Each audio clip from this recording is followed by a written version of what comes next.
Kita lanjutkan ke Jenderal TNI Purnawirawan Gatot Nurmantio, mantan Panglima TNI yang juga deklarator. Silakan Pak Gatot untuk pertanyaannya sama dengan Ibu tadi, bahwa jadi konsep ini kenapa lahir, tujuannya apa, mau kemana. Terima kasih Bang Arni. Assalamualaikum warahmatullahi wabarakatuh. Selamat malam, salam sejahtera.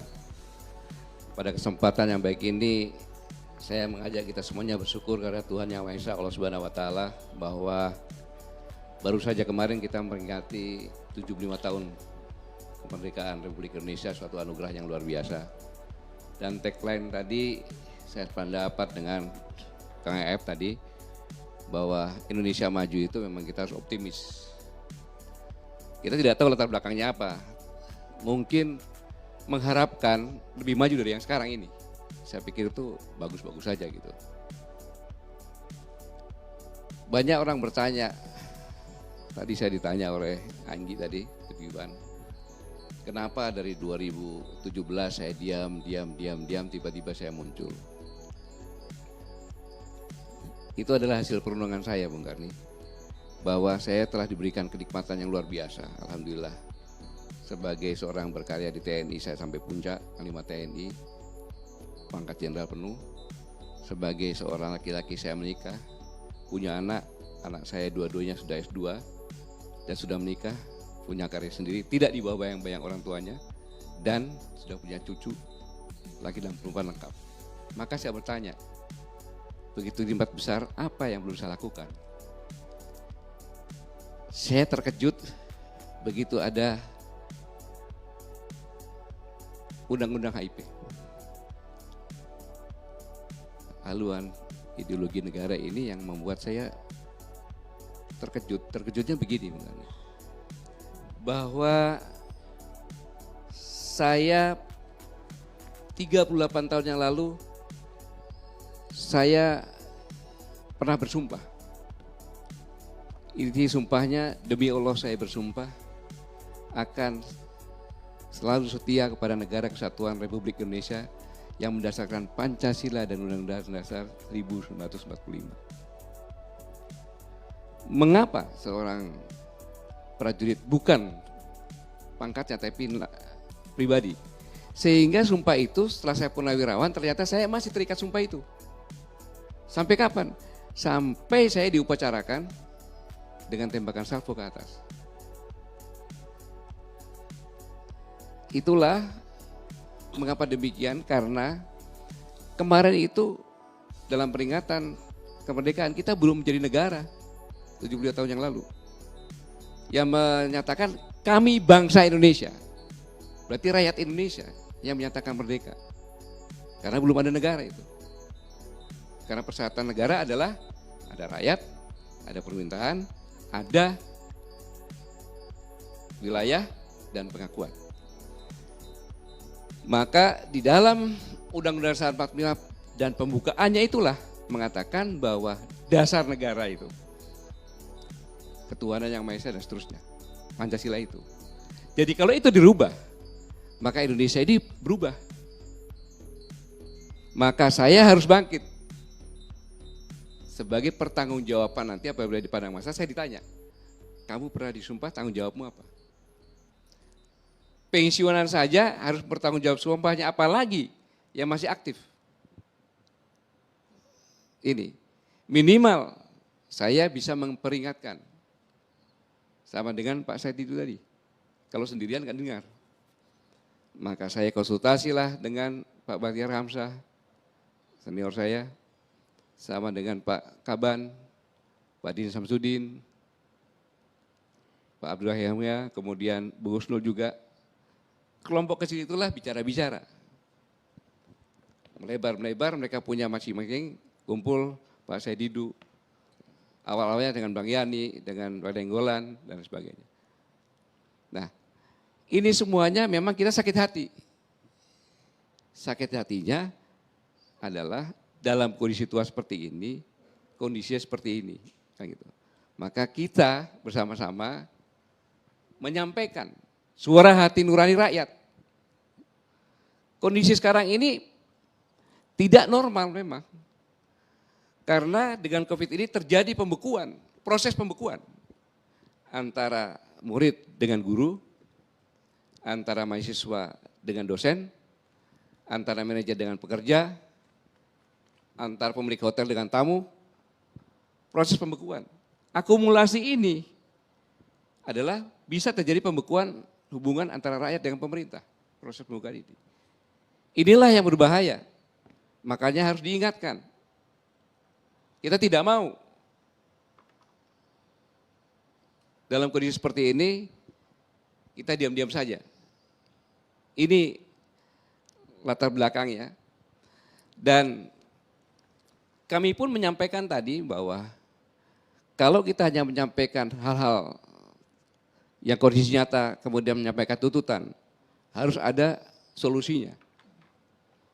Tadi saya sampaikan bahwa negara kita ini adalah negara yang luar biasa. Pada 10 Maret 2014, saya di depan Sivitas Akademika Universitas Indonesia, saya bertanya sama mahasiswa, seandainya kamu sebagai presiden di negara, bukan negara kesatuan Republik Indonesia, dari analisa ahli-ahlimu bahwa negaramu akan menjadi krisis pangan, krisis energi, krisis air, kemudian melihat ada Indonesia yang bisa menyelamatkan negaramu karena dia punya potensi, apa yang kamu lakukan? Itu berdasarkan teori Thomas Malthus, di mana pertumbuhan manusia seperti deret ukur, makanan seperti dari hitung. Jadi suatu saat populasi tinggi dan berbahaya. Apa jawabannya? Satu, akan membeli undang-undang. Bukan saya Pak, mahasiswa ini. Karena itu termasuk pasca sarjana. Gimana caranya? Waktu itu saya masih Pangkostrat. Pangkostrat jangan pura-pura tidak tahu. Di DPR kan hanya komisinya kan sedikit Pak. Kalau untuk sebuah undang-undang, kita siram aja uang sekian, bisa. Mahasiswa ini. Kita menciptakan agen-agen yang kita ciptakan untuk menjadi pimpinan, untuk menjadi boneka-boneka kita. Jadikan Indonesia sebagai negara pasar. Adu TNI dengan Polri, kerdilkan. Narkoba, dan lain sebagainya. Dan itu sebagian terjadi sekarang ini. 2014. Kemudian pada 24 Oktober 2017, di istana pun saya bicara. Waspada terhadap kemungkinan senjata biologi yang dapat melumpuhkan suatu negara dan bisa terjadi epidemi. Saya tidak mengatakan apa yang saya sampaikan benar, tapi itu kejadian. Sekarang ini epidemi seperti itu. Nah, sampai kapan? Kita tidak tahu. Semuanya tergantung dari vaksin pasti. Vaksin itu pasti diuji coba.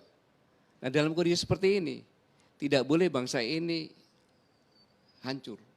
Karena bangsa ini kalau dalam kompetisi global sekarang ini, sama-sama semuanya kena epidemi. Indonesia yang paling punya modal. Bukti saja sekarang ini. Bukti saja sekarang ini. Kenapa kok kita masih bertahan? Karena memang kita punya sumber daya.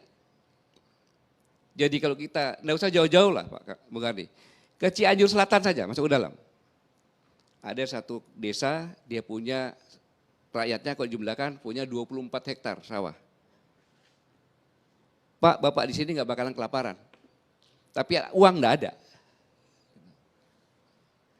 Yang kedua, budaya kita ini luar biasa. Kita ingat waktu ojol tidak punya penghasilan. Apa yang terjadi? Di pinggir jalan ojol berderet-deret, orang berhenti, ada yang ngasih makanan, ada yang ngasih sembako, ada yang ngasih amplop. Itulah yang bisa menyebabkan kita sekarang masih bertahan. Ingat pada saat krisis 98, sama. Di Sulawesi justru makin kaya. Karena coklat, karena kopi dia jual, dapat dolar. Nah modal ini seharusnya benar-benar kita manfaatkan agar persaingan ini kita lebih punya modal lebih. Dengan mengelola ini dengan benar-benar. Contoh gampangnya saja. Kita sama-sama paham. Pinjam dari luar negeri bunganya besar, kemudian menambah beban lagi, mencetak uang, akan terjadi inflasi. Tadi kami sarankan, kenapa enggak kita bikin e-rupiah? Transaksi pakai itu semuanya, tapi tidak bisa dirupiahkan. Bank memberikan, BI mencetak 1.000 triliun. Kemudian semua yang transaksi dengan e-rupiah hanya dikenakan PPN, ya contohnya 5% gitu. Mungkin ini akan bisa bergulir, tentu masih debatable ini. Yang kedua, sumber daya yang kita punya. Dioptimalkan. Seperti ikan dan budidaya ikan, dioptimalkan. Kita belum optimal. Agrobisnis juga sama. Kemudian perpajakan, khusus untuk perlengkapan rumah tangga dan transportasi. Dibuat di dalam negeri. Ya paling-paling jelek lah. Ada beberapa komponen dari luar. Kemudian perpajakan, justru yang diproduksi dalam negeri ini, importnya dimasukkan barang mewah. Sehingga orang akan menggunakan produk kita sendiri. Bukan hanya teriak-teriakan saja. Kemudian ada pemberian bonus pajak bagi perusahaan-perusahaan yang mempunyai kos besar tentang buruh. Diringankan. Dengan demikian maka menyerap tenaga kerja buruh. Contohnya demikian. Kemudian pajak, semakin besar penghasilan, semakin tinggi pajaknya tentunya. Selanjutnya, sumber daya ini berikan kepada swasta. Tetapi dengan kontrol dan aturan-aturan yang ketat. Diberi keringanan sehingga swasta tumbuh. Kalau tidak demikian, ditangani semua oleh pemerintah, itu komunis bisa terjadi. Beri peluang-peluang semacam ini. Nah inilah yang kami lakukan adalah karena kami benar-benar mencintai negara ini dan mencintai rakyatnya. Dengan demikian maka masukan-masukan ini adalah untuk menyelamatkan Indonesia. Kami berdiskusi keras kalau kami berdiskusi. Untuk menjadi kami aja ada 3 bulan, Pak. Terakhir aja saya sembunyi. Biar muncul-muncul, tahu-tahu deklarasi saya nggak datang. Daripada anti resistensi. Dan saya tidak mengajak teman-teman saya yang dari Purnawirawan TNI, tidak banyak, yang sebagian saja. Karena resistensinya akan tinggi. Dia punya anak tentara dan sebagainya. Saya punya menantu juga tentara. Tapi saya bilang bahwa ini adalah harga mati karena sumpah saya. Kamu bisa seperti ini pun sekarang karena kamu anak tentara. Saya bisa seperti ini juga karena saya anak tentara. Sumpah itu yang harus saya pertanggungjawabkan dunia dan akhirat. Itu latar belakang saya melaksanakan ini. Kalau ada orang berbeda pendapat, sah-sah saja. Tapi yang jelas batin kita di kami adalah untuk menyelamatkan bangsa ini. Baik. Terima kasih Bung Ari. Assalamualaikum warahmatullahi wabarakatuh.